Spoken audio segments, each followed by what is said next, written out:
Assalamualaikum warahmatullahi wabarakatuh. Innal hamdalillah nahmaduhu wa nasta'inu wa nastaghfiruh wa na'udzu billahi min shururi anfusina wa min sayyiati a'malina. May yahdihillahu fala mudilla lahu wa may yudlil fala hadiya lahu. Asyhadu an la ilaha illallah wahdahu la syarika lahu wa asyhadu anna Muhammadan abduhu wa rasuluhu la nabiyya ba'dahu. Allahumma salli wa sallim wa barik ala sayyidina Muhammadin wa ala alihi wa sahbihi wa sallim ajma'in wa ba'd.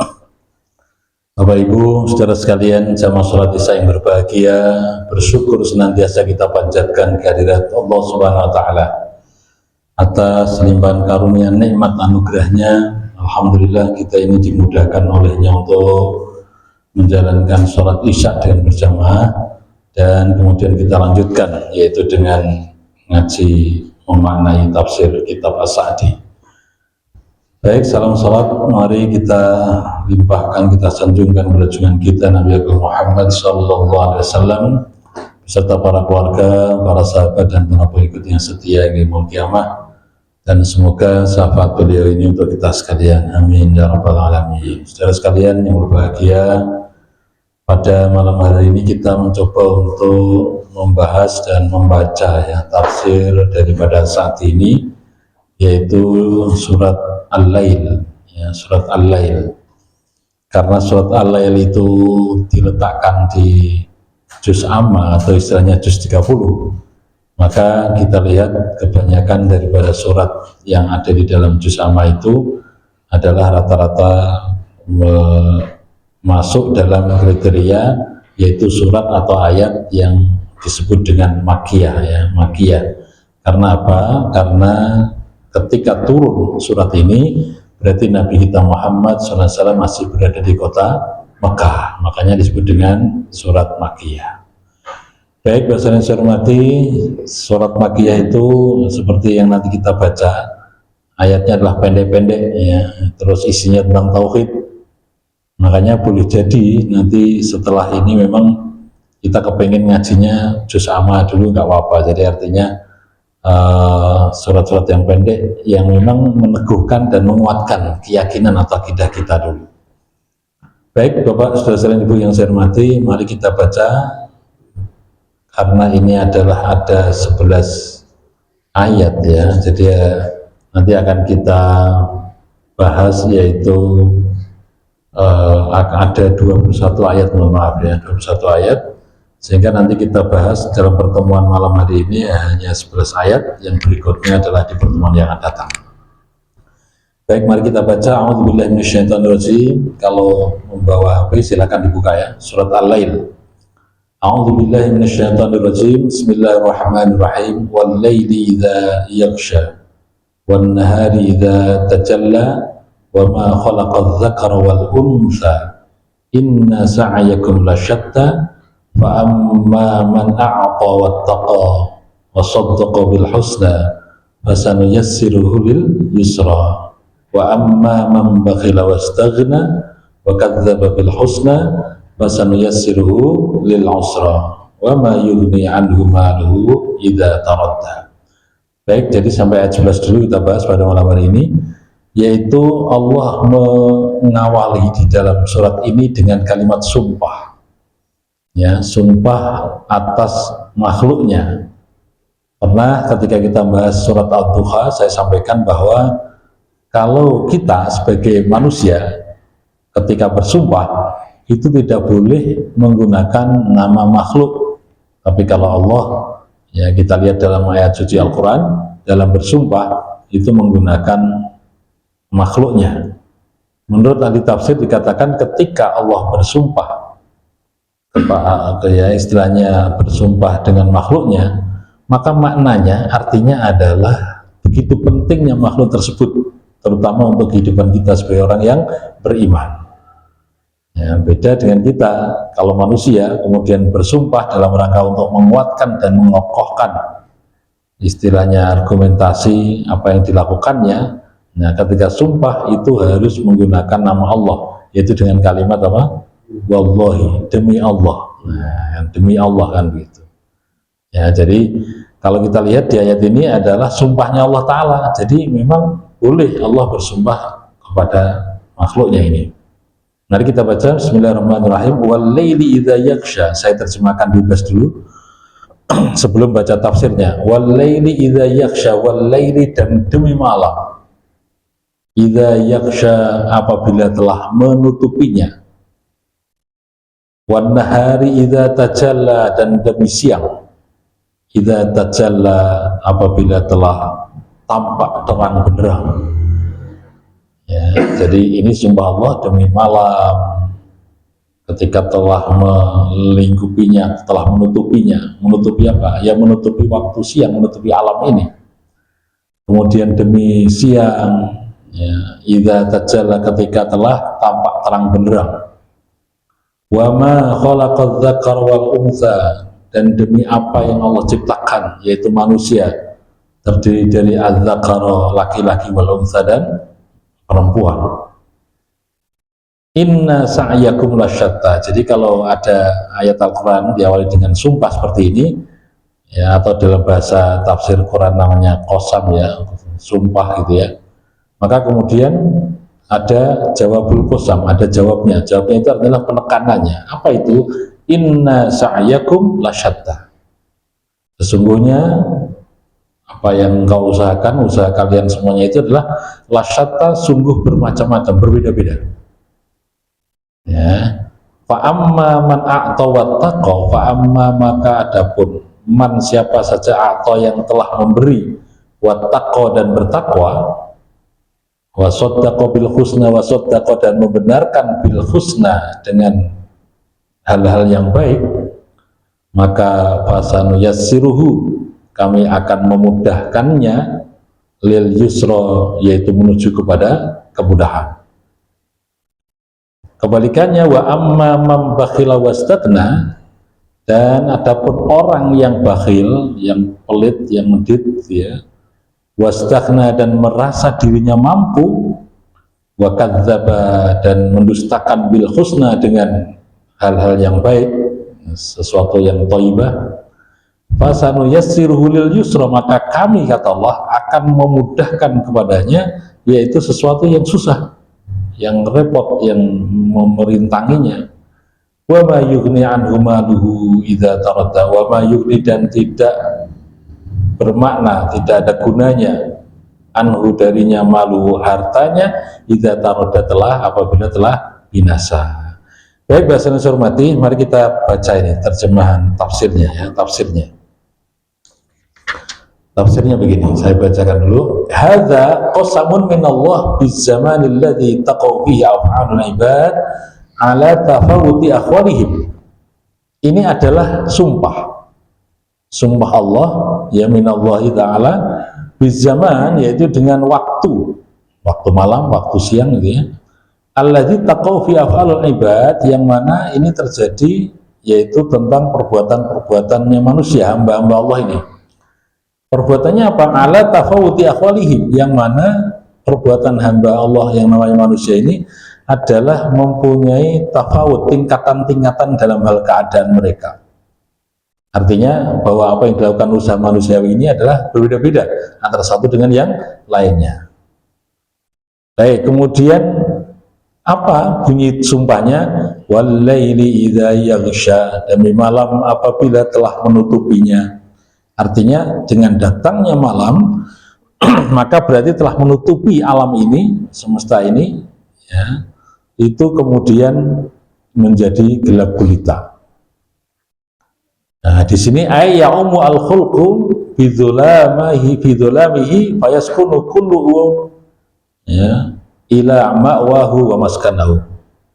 Jadi maknanya adalah umum, bahwa semua makhluk, ya, terutama manusia ini, bidzulamihi, dengan jadi gelapnya malam itu, fayaskunu, maka menjadi tenang, kullun ila ma'wahu, ya, setiap makhluk ini akan menuju kepada tempatnya, wa maskanahu, dan tempat istirahatnya, sehingga wa yastarihul ibad minal kadhi wa ta'ab, sehingga manusia ini bisa istirahat, ya, dari kelelahan dan kecapeannya. Maksudnya begini, Bapak yang saya hormati. Jadi Allah bersumpah dengan waktu malam, yang mana menurut kebiasaan dan memang itu menjadi sunatullahnya bahwa ketika tiba saatnya waktu malam, maka akan menjadi mudahlah makhluk ini untuk bisa beristirahat, untuk bisa merasakan ketenangan dalam rangka untuk merilekkan atau untuk menenangkan ya fisiknya yang telah dipakai seharian penuh. Itulah maka kemudian di sini Allah bersumpah dengan waktu malam, dan dengan adanya malam itu pula maka makhluk-makhluk yang lainnya selain manusia pun bisa istirahat dengan tenang, karena di waktu malam hari memang waktunya untuk beristirahat, apalagi setelah siang harinya bekerja secara maksimal, secara penuh. Maka Allah bersumpah pada ayat ini, yaitu demi malam apabila telah menjadi gelap gulita atau telah menutupi daripada waktu siang yang siang hari tadi telah bersinar, yaitu telah memberikan apa istilahnya suasana aktivitas seluruh manusia. Baik, kemudian wan nahar, dan demi siang, idza tajalla, apabila telah tampak terang benderang. Nah, jadi waktu siang ini dipakai sumpah oleh Allah Ta'ala terutama adalah setelah menjadi terang benderang. Apa makna tafsirnya? Yaitu bahwa lil khulqi fastada'u binurihi wa antasharu fi masalihim. Yaitu bagi makhluk, khususnya manusia, itu telah mengambil dengan cahaya siang tadi, kemudian wa antasharu fi masalihim, kemudian mereka bertebaran untuk mencapai kemaslahatannya dunia. Nah, artinya apa? Di siang hari itulah manusia yaitu bekerja atau istilahnya melakukan aktivitas ya dalam rangka untuk mencukupi kebutuhan hidupnya, dalam rangka untuk di sini dikatakan fi masolihihim, yaitu di dalam kebaikan-kebaikan mereka. Jadi siang hari, bahwa saudara sekalian ibu yang saya hormati, bahwa semua makhluk ya kalau manusia seperti kita ini adalah di siang hari menjadi kewajaran untuk melakukan aktivitas, yang mana aktivitas itu dalam rangka untuk memenuhi kemaslahatan atau memenuhi kebutuhan hidupnya. Nah, itulah waktu siang hari. Jadi waktu siang hari di sini ketika terang benderang, maka seluruh makhluk itu adalah melakukan aktivitas dalam rangka untuk memenuhi kebutuhan hidupnya. Dan ini dipakai sumpah oleh Allah demi malam, demi siang. Kemudian yang kedua adalah, yang ketiga yang dipakai sumpah oleh Allah adalah wa ma khalaqadz dzakara wal unsa, dan demi apa yang Allah telah ciptakan, yaitu yang namanya manusia ini terdiri dari az-zakar laki-laki, wal unsa dan perempuan. Nah, jadi ini dipakai sumpah yang ketiga ini, bahwa dan demi apa yang Allah ciptakan yang namanya laki-laki dan perempuan itu tentu otomatis ada manfaatnya, ada hikmahnya. Ya, ingkanat ma mausulah kana iqsaman binafsiyal karimah al mausufah. Jadi kalau kalimat ma wa ma tadi Pak, itu kok dikatakan mausulah, ya itu menjadi sumpah diri Allah Ta'ala yang maha mulia, bahwa Allah adalah khaliq, pencipta daripada az-zukur, laki-laki, wal inas, dan perempuan. Jadi ini kalau ahli tafsir ini, tafsir As-Sa'di mengatakan kalau ma-nya itu adalah ma yang mausulah, berarti kembalinya kepada Allah. Jadi Allah adalah maha pencipta, ya demi Allah yang maha pencipta yang telah menciptakan laki dan perempuan. Tapi kebalikannya, kalau kalimat ma, kata ma ya, itu kok dikatakan masdariyah, keterangan saja, maka ini menjadi sumpah bi khalqi lidzikri wal unsa, maka menjadi sumpahnya Allah Ta'ala yaitu kepada makhluknya, yaitu ciptanya laki-laki dan perempuan. Wa kamalu hikmatihi fi dzalika ana khalqa min kulli sinfin minal hayawanat allati yuridu baqauha zakaran wa untha. Nah, ini menjadi hikmah yang sangat sempurna bagi makhluk Allah. Ya, di sini dikatakan al hayawanat, yaitu banyaknya makhluk binatang itu, allati yuridu baqauha, yang mana kepingin bagaimana dia langgeng terus-menerus supaya ada berkembang biak, ada keturunan. Maka kemudian Allah ciptakan yang namanya ada dzukuron, dzakaron, ya, wal untha, yaitu istilahnya kalau binatang berarti ya jantan dan apa? Betina. Jadi hikmahnya Allah takdirkan, Allah ciptakan ada jantan dan betina itu, yaitu supaya makhluk tadi itu menjadi langgeng, menjadi terus-menerus berkembang biak. Ya, yuridu baqauha, ya, wa qada kullan minhuma ilal akhir bi silsilatis syahwat. Dan dengan diciptakan laki dan perempuan, atau istilah binatangnya adalah jantan dan betina, itu kemudian Allah takdirkan kepada makhluk dua ini, yaitu ada ketertarikan dalam rangka untuk menyalurkan apa? Syahwatnya. Dalam rangka untuk apa? Yaitu dalam rangka untuk menjaga keturunannya. Jadi dengan adanya diciptakan laki perempuan atau istilahnya jantan dan betina, maka kemudian menjadi berkembang biak. Maka sudah yang saya hormati, kalau kita lihat dalam surat An-Nisa ya, yang sering kita pakai itu ketika khutbah itu kan memang Allah takdirkan seperti manusia saja. Itu awalnya yang diciptakan hanya siapa? Nabi Adam alaihissalam. Kemudian Nabi Adam diciptakanlah pasangannya. Kalau coba saya ulang ya, bacaan surat An-Nisa ayat 1 itu. Ya a'udzubillahi minasyaitonirrajim, ya ayyuhan nasu budu rabbakumul ladzi khalaqakum. Wahai manusia, sembahlah Tuhanmu. Tuhanmu telah menciptakan, ya akhlakum, yaitu ya ayyuhan nasu budu rabbakumul ladzi khalaqakum min nafsi wahidah. Yaitu telah diciptakan diri kalian itu dari seseorang yang satu, yaitu Nabi Adam alaihissalam. Wa khalaqa minha zaujaha.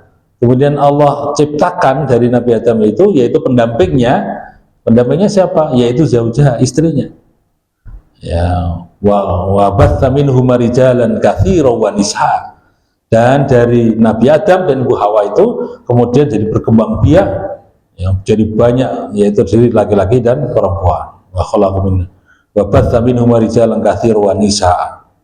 Walladzina tasaaluna bil arham, ya, maka kemudian bertakwalah kepada Allah dan mana kemudian saling meminta ya dengan nama Allah Ta'ala dalam mencukupi kebutuhannya. Baik, jadi artinya adalah bahwa diciptakannya laki perempuan, kemudian ada ketertarikan antara laki dan perempuan tadi, maka disitulah Allah kembang biakkan itu yang namanya makhluk, ya, baik laki maupun perempuan atau jantan maupun betina. Ini hikmahnya kenapa Allah bersumpah yaitu terhadap makhluknya, yaitu yang namanya laki-laki dan perempuan. Nah, kalau sudah ada sumpah tadi ada 3, demi malam, demi siang, kemudian demi ciptakan laki dan perempuan. Kemudian di sini ada jawab qasam, yaitu jawaban daripada sumpah. Apa itu? Inna sa'yakum lasyata, sungguh yang namanya usaha kalian semuanya itu lasyata, sungguh bermacam-macam, beda-beda. Artinya apa? Bahwa manusia ini diciptakan oleh Allah dengan mempunyai aktivitas, profesi, kegiatan masing-masing. Dan itu sesuai dengan bakat yang Allah berikan kepada diri mereka. Makanya Bapak Ibu hadirin rahimakumullah, ya, kita ini merasakan bahwa diri kita ini menjadi manusia. Itu kan kadangkala kita mendapatkan sebuah pekerjaan, ya, Allah takdirkan kadang tidak sesuai dengan jurusan apa? Sekolah kita, ya, kuliah kita kan begitu ya. Dan begitu banyak ini seperti ini. Tapi di sini membuktikan bahwa Allah ciptakan manusia itu adalah mempunyai usaha yang lasyatta. Sesungguhnya usaha kalian semuanya itu adalah lasyatta, berbeda-beda, bermacam-macam. Hadza huwa al-muqsimu alaihi. Ini adalah merupakan daripada jawab qasam tadi. Ai inna sa'yakum ayyuhal mukallifun limutafawitun tafawutan katsira. Bahwa sungguhnya usaha kalian itu wahai para yang mukallaf itu artinya orang yang sudah balik, sudah besar ya. Itu dengan macam-macam berbeda-beda dalam usaha yang engkau lakukan. Wa dzalika bihasbi tafawuti nafsil amal wa biqdariha wa nasab. Dan ini adalah sesuai dengan amal atau kerajinan atau kegiatan sungguhnya kalian. Wa bihasbil ghayatil maqsud bitilkal a'mal wal huwa wajhullahil maqsudah. Nah, ketika bekerja, ketika melakukan suatu aktivitas itu tergantung apakah memang itu niat untuk Allah Subhanahu wa taala atau selain Allah Ta'ala. Nah, kalau selain Allah berarti adalah sesuatu yang fana, sesuatu yang istilahnya merusak, atau sesuatu yang istilahnya tidak abadi. Kalau dalam beramal, beraktivitas itu ditujukan hanya kepada Allah Ta'ala, itu nanti akan menemukan yang namanya hakikat keabadian, yaitu akan mendapatkan sebuah kebaikan ya, yang Allah berikan kepada kita sekalian. Jadi intinya ayat ini hadirin rahimakumullah memberikan penjelasan kepada kita bahwa manusia diciptakan oleh Allah yang berbeda-beda ini mempunyai kegiatan aktivitas pekerjaan pun yang beda-beda. Dan itu ingat saling membutuhkan satu dengan yang lainnya. Ya, kita tidak bakalan mungkin membangun sebuah bangunan rumah kalau tidak dibantu oleh orang yang ahli bangunan, para tukang ya, para desain, insinyur dan seterusnya. Itu semuanya adalah saling melengkapi di antara kita. Kita nggak mampu untuk itu. Ya, jadi kita mempunyai istilahnya profesi pekerjaan yang mana membutuhkan daripada pekerjaan orang lain juga untuk mengerjakan apa yang kita butuhkan. Nah ini loh, jadi ayat ini menjelaskan inna sya'yakum lasyatta. Dan ingat hadirin rahimakumullah, itu diantara manusia adalah saling ada ketergantungan. Karena apa? Karena kalau dalam makna filosofisnya, manusia itu diciptakan min alaq, dari segumpal darah. Pernah saya sampaikan, alaq itu adalah sesuatu yang menggantung. Kalau kita baca dalam tafsirnya Pak Quraisyib Al-Misbah itu, yang dimaksud dengan Allah menciptakan manusia, yaitu dari sesuatu yang menggantung, berarti ada pada diri manusia itu mesti mempunyai ketergantungan dengan manusia yang lainnya. Tidak bakalan mungkin kita ini hidup sendiri ya tanpa ada interaksi dengan yang lainnya. Memenuhi kebutuhan saja nggak mungkin kita akan bisa makan nasi kalau tidak ada padi yang ditanam oleh Pak Petani, kemudian jadi beras ya, barulah sampai baru kita masak. Jadi ini namanya alaq, sesuatu yang menggantung, maknanya adalah bahwa manusia mempunyai ketergantungan dengan manusia yang lainnya. Hadirin rahimakumullah, yang berikutnya ini walihada fassallallahu ta'ala al-amilin, maka kemudian Allah mencoba memisahkan ya di antara orang yang modelnya macam-macam tadi, punya kegiatan yang berbeda-beda tadi, itu kemudian Allah bedakan, yaitu dengan apa? Kalimat ayat yang Allah berikan di sini, fa amma man a'ta wattaqa wa saddaqa bil husna.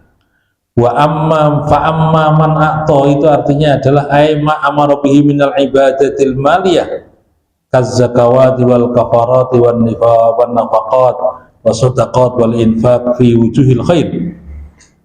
Maka adapun orang yang a'ta, memberi itu apa? Boleh jadi memberi adalah membayar zakat atas perintah Allah Ta'ala, atau membayar kafarat, atau memberi nafkah ya, atau memberikan sedekah infak fi wujuhil khair, yaitu tujuannya adalah untuk kebaikan, atau ibadah yang sifatnya badaniah ya, tadi kan ibadah masalah harta ya, atau yang dimaksud lagi, yang dimaksud dengan memberi tadi adalah wal ibadatul badaniyah kas salat wa saum wa nahuma, yaitu baik salat ya, saum, wal muraqabah minhuma kal hajj wal umrah, atau kedua-duanya baik harta maupun fisiknya, badannya, yaitu seperti ibadah haji maupun umrah. Nah, baik, ini yang pertama, Pak. Jadi di sini Allah akan menyebutkan nanti ada 3 orang. Yang 3 orang itu nanti apabila ada pada diri kita, Allah akan tunjukkan itu kebaikan untuk kita. Yang pertama tadi adalah orang yang suka a'ta, atau diartikan apa tadi? Memberi, Pak. Ya, barang siapa yang suka memberi.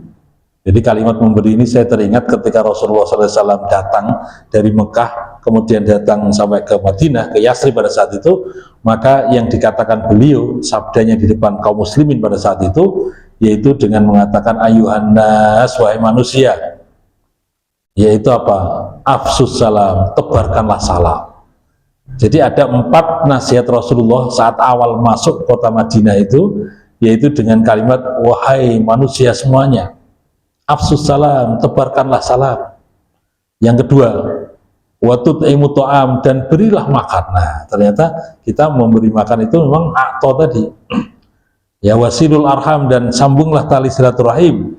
Wasallu binniya wasallu billaili wan nasu niyam, dan sholatlah kalian ketika manusia sedang keadaan tidur.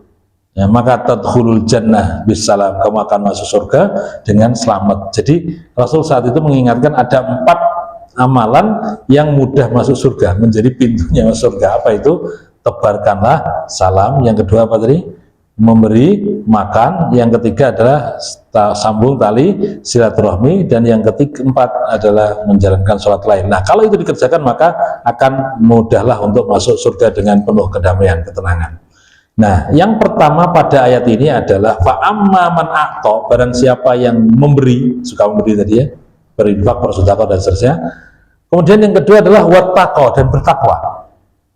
Bertakwa itu apa berarti? Manaha anhu minal muharramat wal ma'asi, yaitu orang yang bisa mencegah dari perbuatan yang diharamkan, perbuatan maksiat, ya otomatis melakukan perbuatan yang baik-baik, perintahnya Allah Ta'ala, itu namanya takwa. Jadi barang siapa yang suka memberi, kemudian yang kedua adalah orang yang bertakwa, kemudian yang ketiga wasaddaqa bil husna, yaitu orang yang membenarkan. Al husna di sini diartikan adalah kalimat yang baik, yaitu kalimat thayyibah, akidah, yaitu tauhid la ilaha illallah Muhammadur Rasulullah.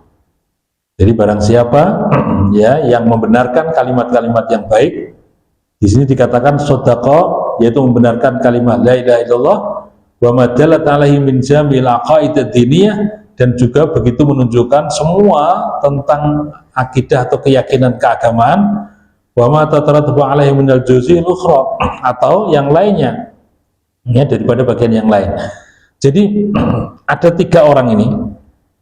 Yang pertama adalah siapa yang mau memberi, yang kedua adalah siapa yang mau bertakwa kepada Allah, dan yang ketiga adalah siapa yang mau membenarkan, yaitu tentang kalimat thayyibah la ilaha illallah Muhammadur Rasulullah, atau membenarkan tentang kata-kata yang baik akidah Islam ini.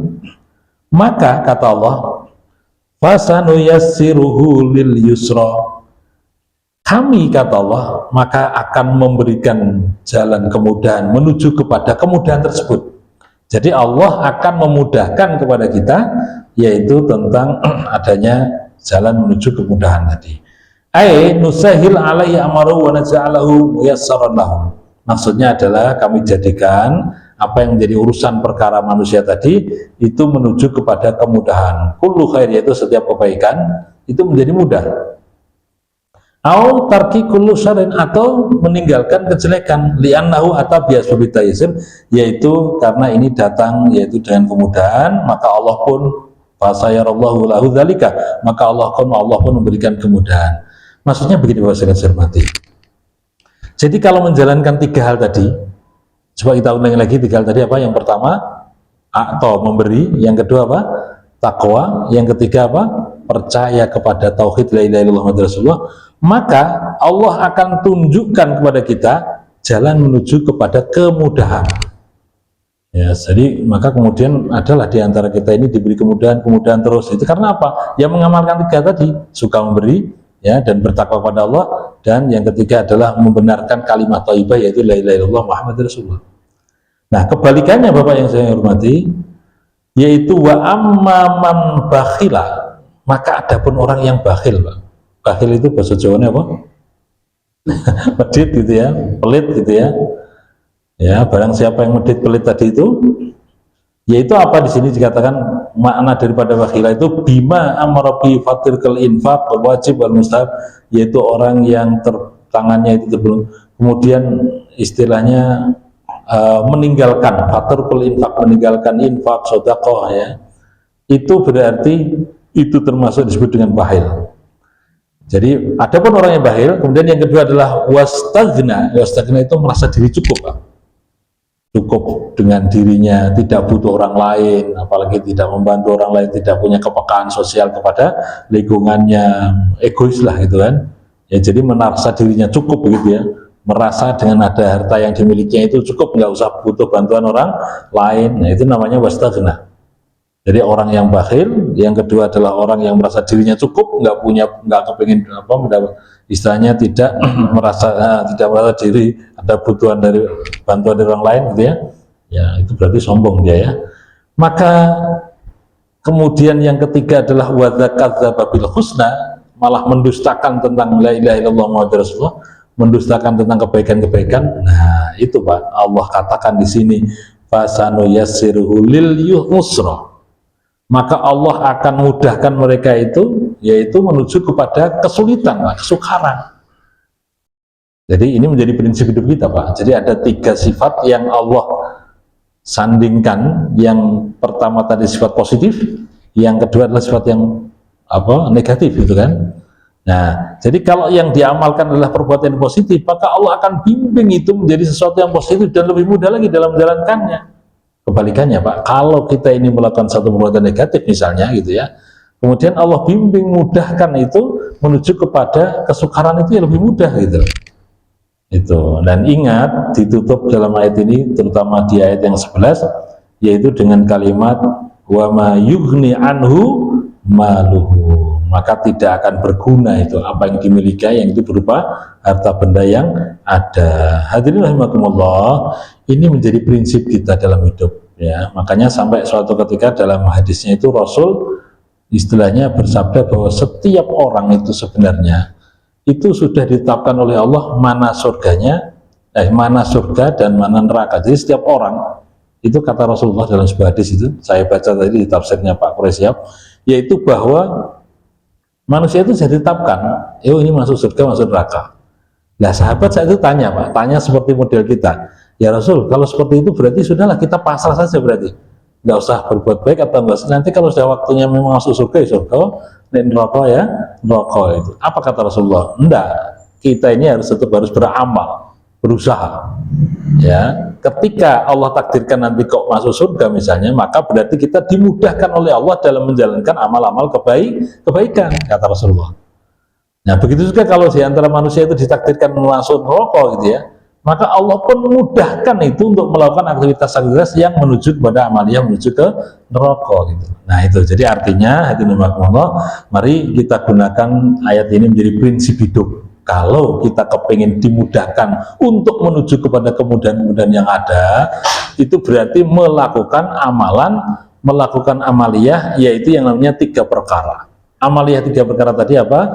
Yaitu fa'amma man a'ta. Yang pertama adalah suka apa? Memberi. Ya. Kemudian yang kedua apa? Suka apa tadi? Wattaqwa, bertakwa Pak. Jadi suka memberi, kemudian bertakwa, dan kemudian yang ketiga adalah suka mengatakan atau membenarkan ucapan kalimat thayyibah la ilaha illallah Muhammadur Rasulullah, maka Allah akan mudahkan itu jalan menuju kepada kemudahan. Tapi kebalikannya, kalau kita ini kemudian kok malah memilih kepada sesuatu yang negatif. Apa itu sesuatu negatif? Berbuat bakhil ya. Kemudian yang kedua adalah merasa dirinya cukup ya, merasa dirinya bangga dengan apa yang dimilikinya sehingga tidak butuh dengan orang lain.